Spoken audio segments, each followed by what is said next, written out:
Bonjour Monsieur Mbelou. Bonjour Monsieur Tengando. Bienvenue sur Congo One. Monsieur Mbelou, l'actualité semble toujours dominée en cette rentrée par la révision constitutionnelle à venir au Congo et dont la forme reste encore à définir par l'actuelle majorité au pouvoir. Monsieur Mbelou, cette révision vous semble-t-elle inéluctable malgré les rejets dont elle fait l'objet d'une bonne partie des Congolais? Merci pour la question. Vous savez que euh, moi, je n'aborde pas cette problématique de cette façon-là. Je souligne simplement ceci, que plusieurs d'entre nous se sont fourvoyés en s'engageant dans un processus sans issue. Regardez, quand vous restez un peu attentif à ce qui est en train de se passer dans notre pays aujourd'hui, vous vous rendez compte de ceci. Tout le processus commencé depuis la guerre de l'AFDL jusqu'à ce jour est un processus mensonger. On est dans le mensonge et plusieurs d'entre nous acceptent de se mentir à eux-mêmes. Vous ne pouvez pas un seul instant croire que quelqu'un qui est venu aux affaires par les armes puisse se réveiller un matin et dire maintenant, je vais suivre ce que dit la Constitution et je vais accepter qu'il y ait une alternance politique. C'est là que nous sommes en train de nous mentir et de manière hontée. La meilleure des choses à faire, ou l'une des meilleures des choses à faire, à mon humble avis, c'est de sortir de ce processus mensonger. Nous n'avons plus rien à prouver en restant dans ce processus-là. Parce qu'à Kingakati, par exemple, il a été clairement dit que la majorité dite présidentielle et son autorité morale tiennent à tout prix à conserver le pouvoir. Le pouvoir entre griffes, vous savez que moi je n'ai jamais cru qu'ils ont le pouvoir. Et ces messieurs et ces dames, avec leur autorité morale, tiennent à conserver ce qu'ils appellent le pouvoir. Et ils ont même dit ceci, c'est une question de survie. Donc, la survie, la question de survie est en train de remplacer la question du débat politique, la question de la recherche de l'alternative politique, la question simple de l'alternance politique comme on aime en parler chez nous, parce que chez nous, il ne s'agit pas aujourd'hui de chercher à s'engager dans un processus d'alternance, il faut créer une alternative crédible. Or, quand nous essayons d'examiner les documents qui nous ont été envoyés, qui sont sortis de Kingagati, nous rendons compte que pour la majorité présidentielle et son autorité morale, il n'y a absolument pas question de penser à l'alternance. Et qu'est-ce qu'ils vont faire?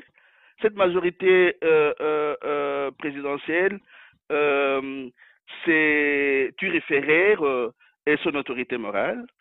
Ils vont créer des éléments de langage pour forcer notre peuple à accepter l'orientation qu'ils pourront prendre. Quelle est l'orientation qu'ils pourront prendre?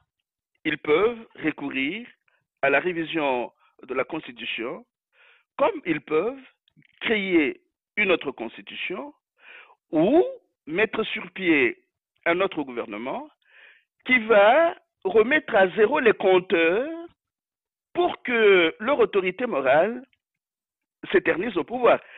Et cette autorité morale a dit sans embâge que rester là où elle est aujourd'hui est une question de survie.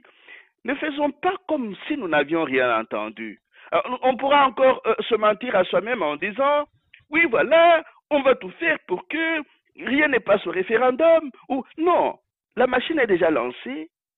La meilleure des choses à faire, ou l'une des meilleures des choses à faire aujourd'hui, c'est de casser ce processus et honter processus mensonger et arrêter de se mentir à soi-même. Mais, On dirait que c'est un peu du sadomasochisme que de poursuivre un processus de mensonge et qui ne mène à rien. Oui. mais M. Mbelou, vu de Kinshasa, par exemple, les quotidiens, hein, les potentiels proches du pouvoir écrivaient ceci, la majorité présidentielle se prépare à l'assaut final pour faire triompher ses idéaux, dont la révision de la Constitution, et de poursuivre à Kingakati où elle s'est trouvée en début des semaines autour de son autorité morale, Joseph Kabila Kabange. La majorité s'est mise d'accord non seulement sur la mise sur la ligne à suivre, mais elle s'est aussi prononcée sur l'attitude à adopter en vue de réussir les paris. Donc ces fameux paris de modifier la Constitution. Mais il semble là que l'on soit dans une démarche de conservation des pouvoirs, hein, ni plus ni moins. Le pari, c'est ce qu'ils appellent leur objectif majeur aujourd'hui, c'est de conserver ce qu'ils appellent le pouvoir. Alors, pour eux, tous les moyens sont nécessaires pour pouvoir réaliser cet objectif-là. Et ils recourent à un discours biologique, ce qui est très grave quand ils vous parlent de survie et d'instinct de conservation.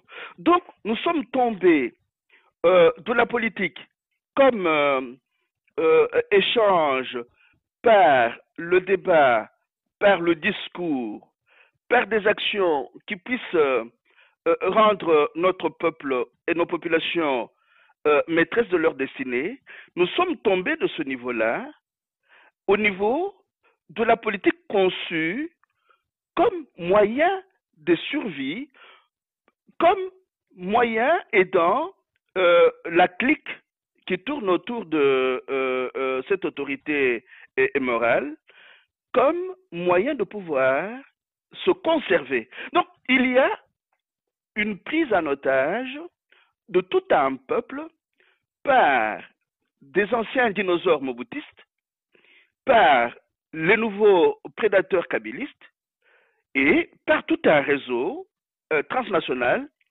qui tient à voir ce pays-là devenir tout simplement et davantage un simple réservoir de matières premières. Et si demain on pouvait demander, comme le disait Jean-Marie Le Pen, à M. Ebola d'exterminer tout le peuple congolais pour qu'il n'y ait plus qu'un terrain vague sur lequel ou dans lequel on irait épuiser des matières premières, on le ferait.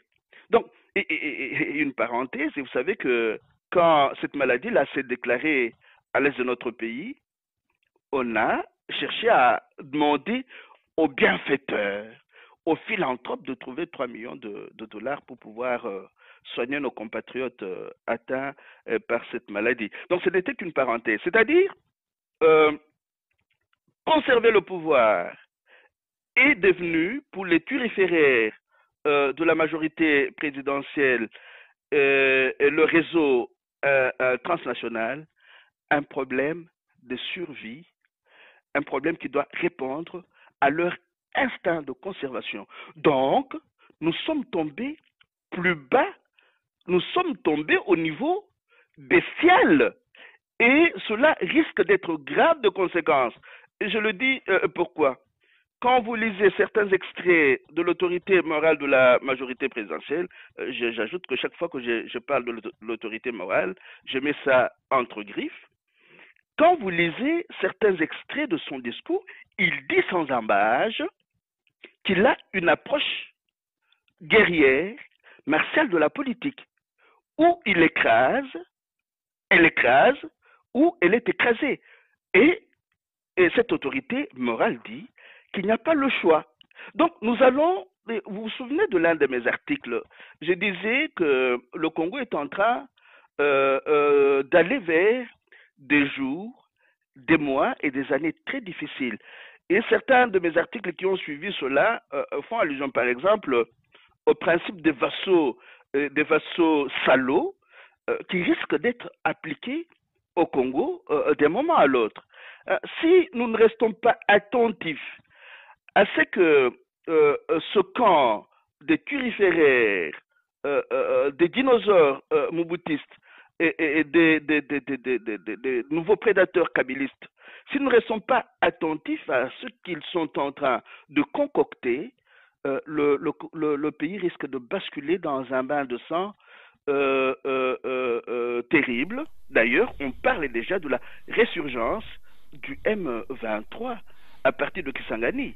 Donc, les jours et les mois à venir risquent d'être trop riches en rebondissements et peut-être de manière négative si les compatriotes ne déploient pas suffisamment d'efforts pour être vigilants. Oui, toujours sur Kingakati, il y a cette déclaration, toujours c'est le potentiel qu'il écrit. Avant le 15 septembre, il faut qu'on ait un gouvernement à pied d'œuvre. Voilà ce que Joseph Kabila aurait affirmé lors de la dernière messe de Kingakati. Et M. Mbelou, on peut se poser une question. Pourquoi un nouveau gouvernement et à quoi servirait-il s'il n'a pas plus de marge de manœuvre que celui actuel de Matata Ponyo? Oui, oui, mais c'est une distraction. C'est une distraction, c'est-à-dire, il y a deux, trois hypothèses qu'on peut émettre au sujet de ce nouveau gouvernement qui pourrait voir jour, qui pourrait être mis sur pied avant le 15 septembre. C'est-à-dire, parmi les fameux opposants qui font trop de bruit, on va confier des postes ministériels à certains d'entre eux pour pouvoir les faire taire. Donc, ils seront débauchés. Ils seront débauchés et chercheront à faire croire à notre peuple que demain ira mieux qu'aujourd'hui. Donc, il y a cette tentative de débauchage. Ça, c'est la première hypothèse. La deuxième hypothèse, c'est que il y a un effort déployé pour remettre les compteurs à zéro. Comme ça, le Raïs pourra avoir autant de mandats qu'il pourra, parce que si on remet les compteurs à zéro, on pourrait créer une assemblée constituante qui rédigerait une nouvelle constitution, parce que en tentant dans le camp de Kingakati, la constitution actuelle a été une constitution rédigée pour les belligérants. Il est temps que les circonstances ayant changé, on puisse rédiger une autre constitution. C'est même un point de vue partagé par le Palou qui dit, lui, que depuis les années 60, après l'assassinat de Patrice Emery Lumumba, et même avant ça, avec la constitution qui avait été rédigée pour la Première République, il y a eu un putsch. Il faudrait qu'on puisse mettre fin à ce putsch-là, un putsch qui a été reconduit par la guerre de l'AFDL, qu'on puisse mettre fin à ce putsch-là et qu'il y ait une constitution congolaise en bonne et due forme.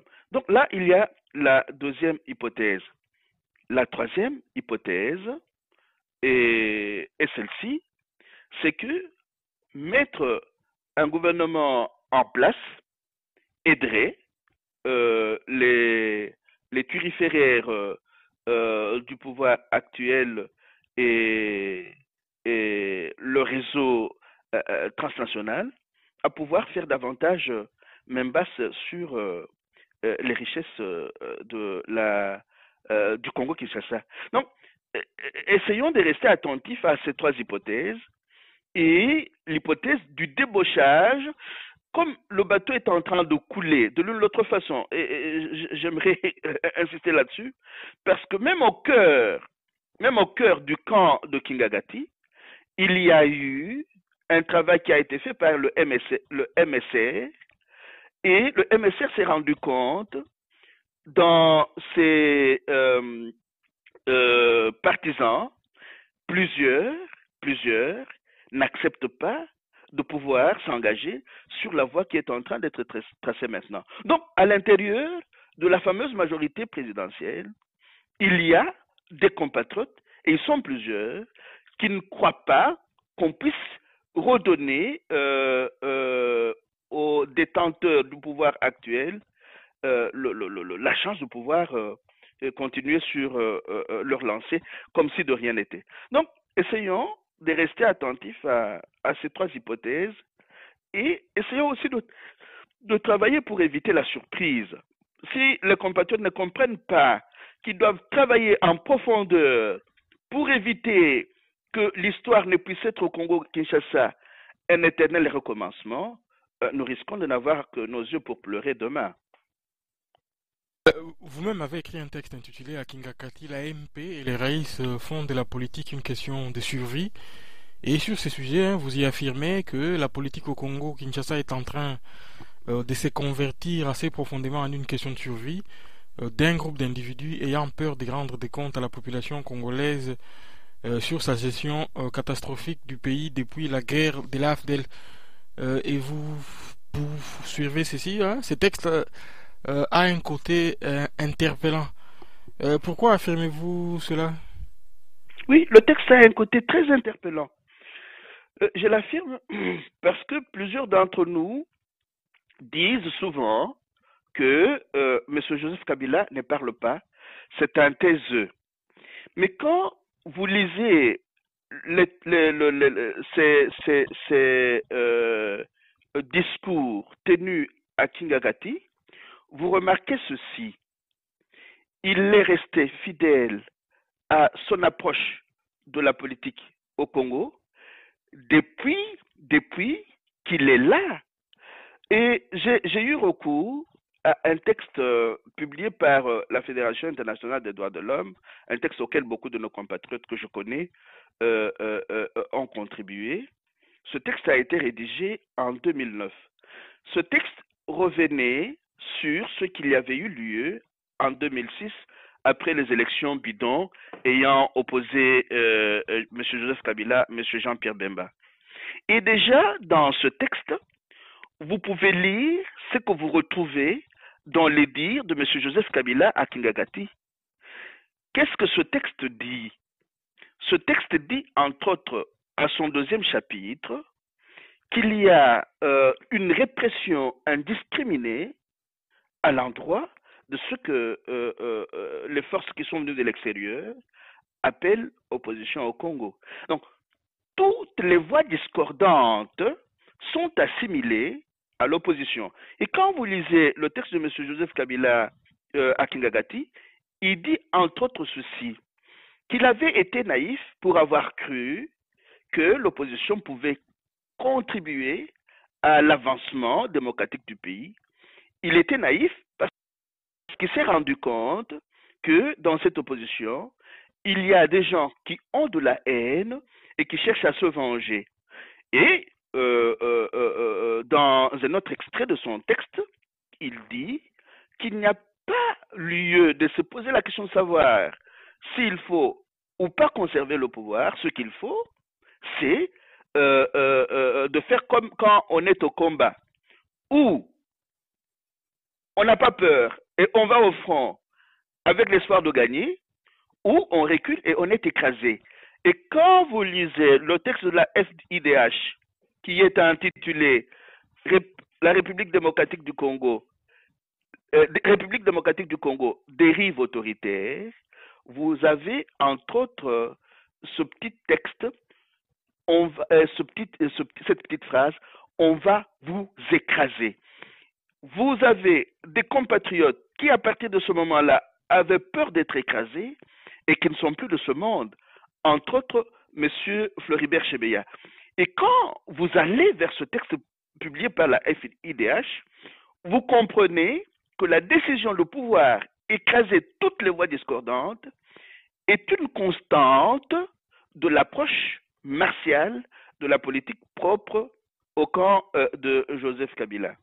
Alors, croire aujourd'hui que ces messieurs qui ont une approche martiale, guerrière de la politique, vont changer pour accepter de leur propre gré les élections, l'alternance politique ou l'alternative politique, c'est se mentir à soi-même. Donc, il y a une conception guerrière, martiale de la politique, il y a une conception bestiale de la politique, parce qu'on en fait une question de survie, on en fait une question d'instinct de conservation, et non un service rendu au pays, et non un service étatique pour le bonheur collectif partagé. Et même quand dans leur rencontre de choses de Kingagati, ils cherchent à faire certaines réalisations, ce n'est pas simplement pour rendre service à la population, c'est pour satisfaire leur instinct de conservation, leur instinct de survie. Et c'est cela qui est choquant quand vous lisez ces textes-là.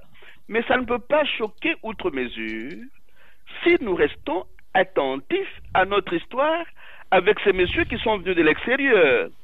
Il aborde d'être qualifié de Rwandais, et pourtant, la politique qu'il est en train d'appliquer, cette politique de survie et d'instinct de conservation, c'est une politique qui nous est imposée depuis la guerre de l'AFDL.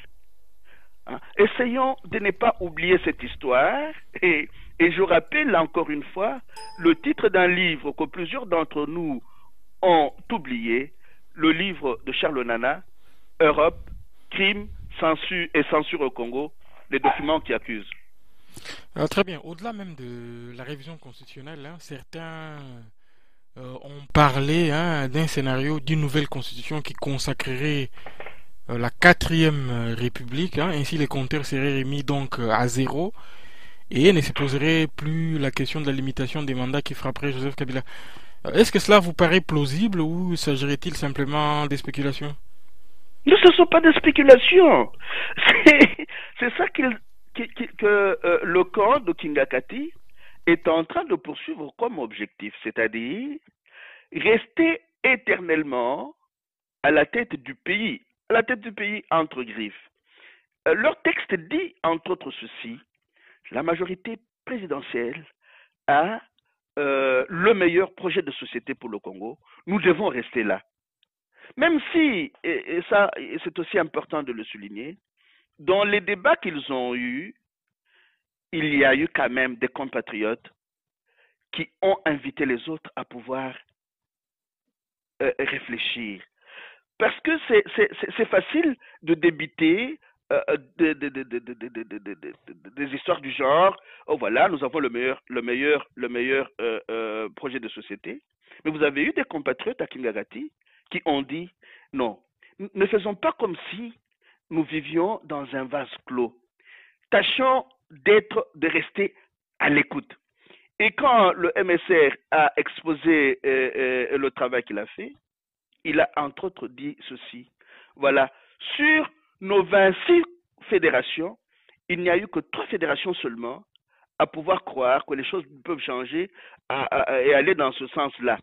Même si finalement, M. Joseph Kabila a rappelé aux membres du MSR que c'est lui le créateur du MSR, et il devait quand même savoir que c'est lui le créateur du MSR avec le feu Samba Kaputo. Il devait se poser la question de savoir s'ils savent réellement ce dont il est question dans ce parti-là. Mais vous voyez, vous voudriez dire oui. qu'il y aurait un peu de bon sens à la majorité présidentielle de Kabila?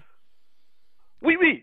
Je le dis sans me gêner. Il y a du bon sens. Mais le problème fondamental, c'est que c'est un système. Il y a des hommes et des femmes qui ont de bon sens dans ce groupe-là. Mais quand vous allez avec un bon sens dans un système complètement ensauvagé, corrompu, vous devenez complice du système. Il y a quand même du bon sens. Même si vous vous retrouvez parmi ces gens-là, vous en avez qui disent, et ça c'est très bizarre, vous en avez qui disent, oh voilà, les juristes doivent s'occuper de ce qui paraît impossible, parce qu'en politique, rien n'est impossible. Hein? Ils vous disent, nous savons ce que les Américains pensent de vous, M. Joseph Kabila. Nous savons ce que les Français pensent de vous. Rien n'est impossible. Vous voyez, c'est tel président. Ce monsieur-là me donne l'impression d'avoir lu l'un des livres écrits sur les présidents du monde, Ces malades qui nous gouvernent. Et c'est un peu, ça m'a fait rigoler, mais ça m'a aussi fait tiquer. J'ai dit, tiens, donc ce monsieur est allé chercher des histoires dans un livre dont le titre est ces malades qui nous gouvernent. C'est comme si quelque part, il sentait que son autorité morale était malade. Donc il peut dire, oh voilà, un tel, il était déjà très malade et très cassé. On a dû le garder, il a dû être gardé au pouvoir. Il a remporté les élections. Il a fait allusion à l'histoire de l'Algérie. Donc, ces expériences de l'extérieur peuvent être appliquées à notre pays. Et aucune allusion n'a été faite au fait que, par exemple, il y a des textes qu'il faut respecter. Et eux-mêmes ont reconnu, leur autorité morale a reconnu que nous avons, nous avons manqué de respect à l'endroit de la Constitution à plusieurs reprises. Nous avions violé la Constitution. Et pourtant, il a fait le serment de pouvoir veiller au respect de la... Vous voyez dans quel système ces quelques compatriotes qui ont le bon sens essaient d'évoluer. Un système ensauvagé, un système corrompu, un système mensonger, d'où ne peut sortir rien de bon. Est-ce qu'ils vont finalement comprendre qu'il est temps? Oui. Bello, une question tout de même, oui. Hein, parce que ce qui s'est passé à Kinkakati n'a pas été diffusé à la télévision, puisque il s'agit dans l'ensemble là des propos qui ont été rapportés. Quel crédit peut-on faire à ces propos rapportés? Est-ce que les faits se sont-ils déroulés comme voilà, on les raconte, hein, il y a les potentiels. On sait que c'est un journal qui est proche du pouvoir, qui a rapporté ce qui s'est passé là-bas. Est-ce que réellement peut-on faire crédit à ces propos rapportés? Mais comment pouvez-vous à la fois dire que le potentiel est proche du pouvoir et poser la question de la crédibilité de ce qui a été raconté? Le fait est là que depuis que les éléments de ce qui s'est passé à Kingagati nous ont été transmis, il n'y a eu aucune contradiction de la part de ceux qui y étaient. Ça, c'est d'un. De deux. N'oubliez pas qu'aujourd'hui, les Congolais ont compris, et un bon nombre de Congolais a compris, qu'il peut travailler de l'intérieur et fournir à ses fils et filles certaines informations importantes pour la marche de notre histoire collective. Donc, même au sein de la fameuse majorité présidentielle, vous avez aujourd'hui des Congolais qui donnent des informations de l'intérieur. Donc, et avant que je lise les textes du journal au potentiel ou les autres qui ont été mis sur le net après, personnellement, j'ai eu les informations de ce qui s'est passé le jour même.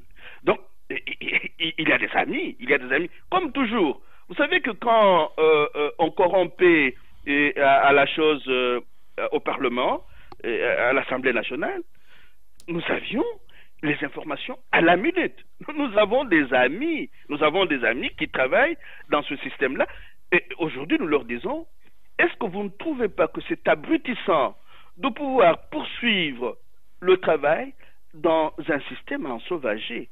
Est-ce qu'il n'y a pas moyen de prendre distance et de dire, bon, nous pensions que nous pouvions transformer ce système de l'intérieur, nous trouvons que c'est impossible, nous faisons un pas à côté, qu'ils fassent un pas à côté, qu'ils rejoignent ces masses de Congolais qui aujourd'hui ont compris qu'ils doivent se battre pour pouvoir être souveraines demain et devenir les démiurges de leur propre destinée. Mais est-ce que vous pensez que cela est possible dans un pays où on fait la politique comme on va dans les business? On ne fait pas la politique comme un idéal. Hein? Si vous demandez à ces gens de s'écarter de la mangeoire, comment vont-ils continuer à faire leur politique à Kinshasa? Non, mais c'est là que la question se pose. La question se pose à ce niveau-là, et vous avez raison de la rappeler.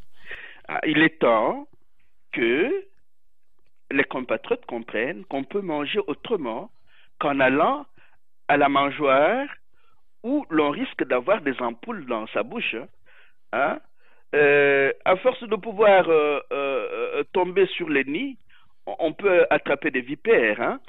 Et il est temps que se constituent des structures à la base de notre société, des structures qui étudient comment, avec nos populations, créer de la richesse, créer à manger, faire des routes qui relient nos différents villages et nos différentes villes, sans que ça soit nécessairement le fait de ce système. Le Congo appartient quand même à toutes ses filles, à tous ses fils. Pourquoi est-ce qu'il faut absolument attendre qu'on aille à la mangeoire pour pouvoir penser à réparer une route, à construire une école, à construire un dispensaire? Et pourquoi est-ce qu'on ne pourrait pas faire cela ensemble à partir de la base? Notre peuple est très inventif. Si il est rejoint par les masses de ceux qui estiment qu'aujourd'hui ces masses peuvent faire quelque chose avec nos populations de la base, il y a moyen de faire un pas à côté, de travailler à la base. Il y a moyen. Sauf que notre imaginaire a été un peu abusé par une conception de la politique qui est dévoyée.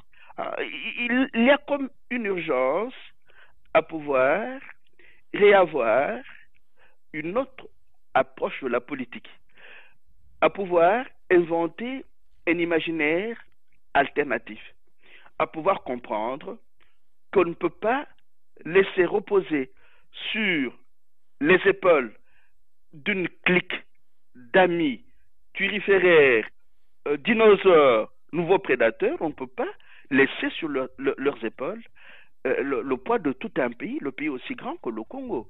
Et c'est là que les partis qui estiment être les forces du changement doivent comprendre qu'ils sont appelés à changer leur méthode. Ils ne doivent pas attendre d'être aux affaires, comme on dit chez nous, pour pouvoir aller rejoindre les mamans maraîchères, pour pouvoir aller rejoindre les jeunes d'Undili qui sont riches en inventivité, pour pouvoir aller rejoindre tous ces paysans qui cultivent le riz, le manioc et le maïs, pour en faire les éléments essentiels du Congo de demain.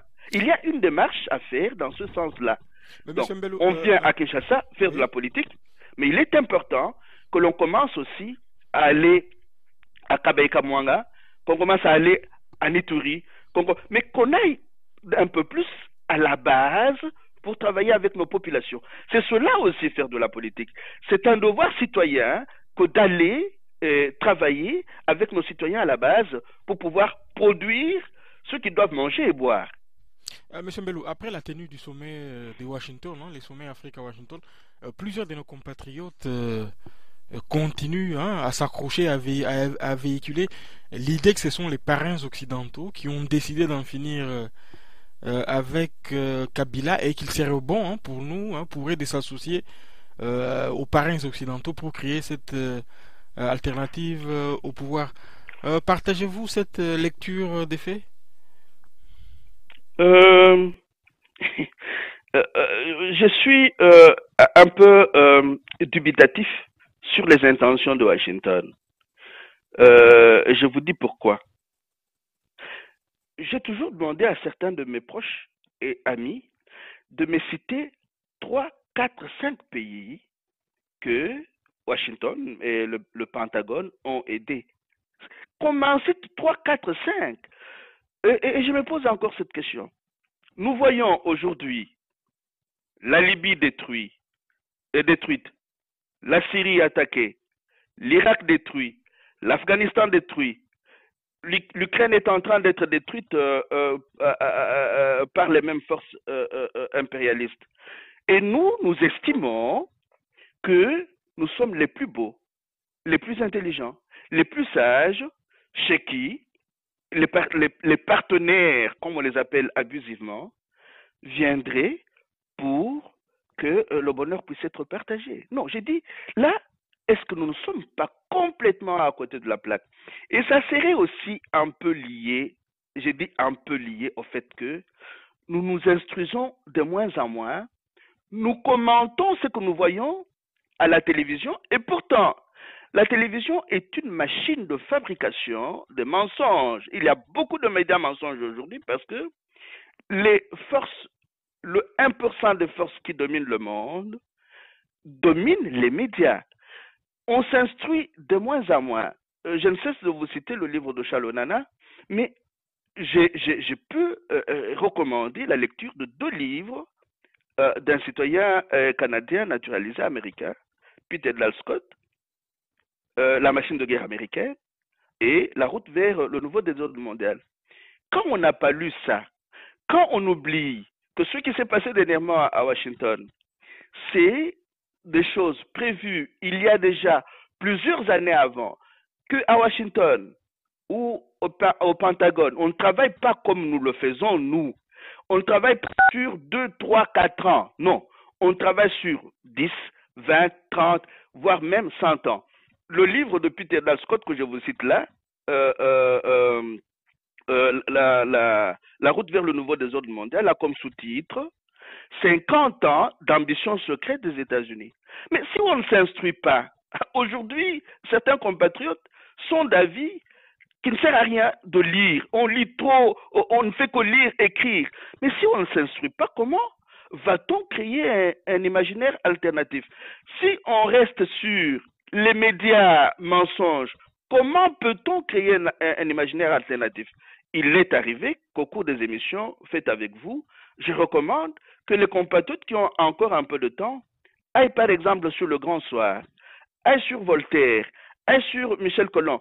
Aujourd'hui, on a Luc Michel qui fait de temps en temps des analyses politiques, géopolitiques de grande envergure. Qu'on l'écoute, on peut avoir un autre son de cloche. Mais il y a le poids de l'hégémonie impérialiste qui pèse sur nos esprits et nos cœurs, qui fait que nous puissions nous réveiller un matin et croire que ces messieurs qui détruisent d'autres pays, qui se sont installés au Congo après l'assassinat de Lumumba pour quelques décennies, peuvent faire au Congo ce qu'ils ne font pas ailleurs. On est complètement à côté de la plaque.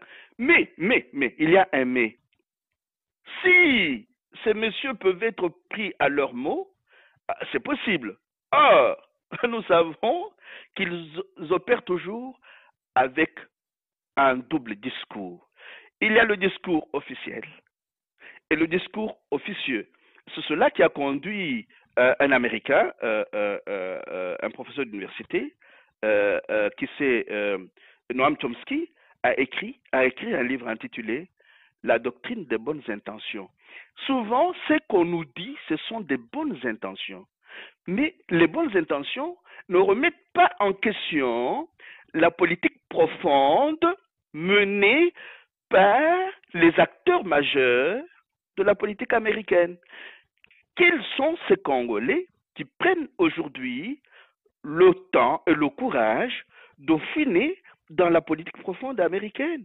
Il faut l'étudier. Et le livre dont je vous parle là, le livre de Peter Dal Scott, la machine de guerre américaine, a comme sous-titre La politique profonde, la CIA, la drogue, l'Afghanistan.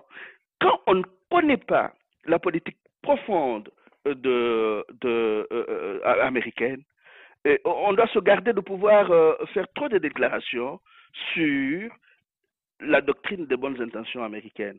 C'est un point de vue relativisable, mais je le fonde sur tout un tas de livres qui m'ont bouffé beaucoup d'argent. Il y a Peter Dal Scott, il y a Noam Chomsky, il y a un ex-conseiller de Bill Clinton, Joseph Stiglitz, qui écrit aussi beaucoup de livres sur son pays. Et ce sont des gens qui aujourd'hui nous montrent que la politique étrangère des États-Unis n'a jamais été conçue pour pouvoir promouvoir la liberté et la démocratie. C'est pour étendre le grand domaine dont il est question dans le livre de Daniel Mitterrand, le livre de ma vie. Donc, il y a tout un investissement à faire pour pouvoir approfondir certaines questions et en parler en connaissance de cause, avec beaucoup d'humilité, parce qu'il y a encore bien des choses à apprendre. Très bien, pour finir, il y a Mfonkol Kioi qui lui a une opinion, qui dit à la lecture des faits politiques de ces... Est-ce que ce ne serait pas sur injonction et à la complicité de ces maîtres occidentaux que Joseph Kabila négocie sa survie politique à la tête du RD Congo?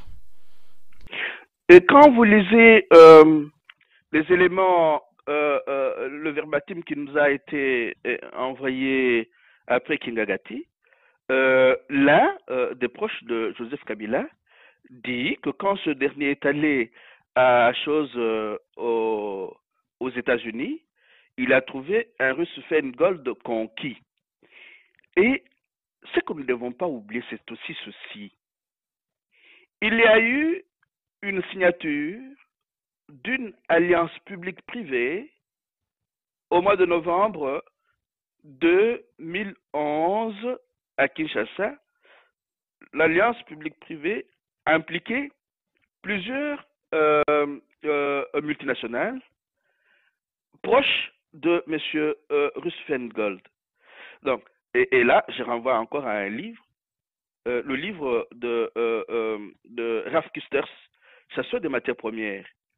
Le chapitre qui porte sur le Congo, le passage de la protection au protectorat, essaye un peu d'émettre des hypothèses sur ce qui pourrait se passer à l'est de notre pays.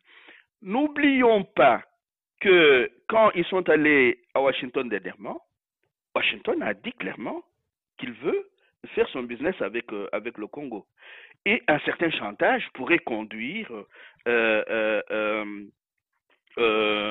certains présidents africains qui sont les marionnettes des puissances extérieures à pouvoir céder à ce que leurs parents exigent. Et c'est un jeu permanent. Mais regardez ce qui se passe maintenant en Irak et en Syrie. Ceux qui ont été armés hier par les forces extérieures, les forces impérialistes, sont aujourd'hui combattus par les mêmes forces. Ces gens-là, comme le disait Kissinger à un certain moment, n'ont pas de principe. Ils n'ont que des intérêts. Pour leurs intérêts, ils sont prêts à tout. Mais quand on se laisse entraîner dans leurs intérêts, on perd à leurs yeux toute consistance. Hein, parce qu'ils n'ont pas beaucoup de pitié à l'endroit des gens qui trahissent leur peuple. Et cela, beaucoup de présidents africains semblent ne pas le savoir. C'est ainsi que quand vous avez trahi votre peuple et qu'ils sont prêts à vous tuer, ils ne vont pas lésiner sur les moyens, parce qu'ils savent qu'ils vous ont sucé comme un citron, ils vous ont employé comme leur marionnette, et que vous êtes honnis par votre propre peuple. Donc il y a ces tactiques-là qu'ils utilisent régulièrement et sur lesquelles nous devrions être très attentifs. Mais encore une fois, je dis que c'est un travail qui demande beaucoup d'investissement, beaucoup de temps, mais aussi suffisamment d'informations, d'orientation qui aident à comprendre ce qui se passe réellement. Ce n'est pas pour rien, par exemple, que il y a aussi une pression qui est faite après la mort de M. Floribert Chebeya. Il y a maintenant un autre procès qui est ouvert au Sénégal. Tout ça, ça fait partie des pressions et les pressions qui peuvent aboutir à un certain moment à des dividendes que ceux sur qui les pressions sont faites sont obligés d'offrir pour pouvoir se tirer d'affaire. Très bien, merci beaucoup Monsieur Mbelou et à la semaine prochaine. Merci bien Monsieur Etienne Ngandou et à la semaine prochaine.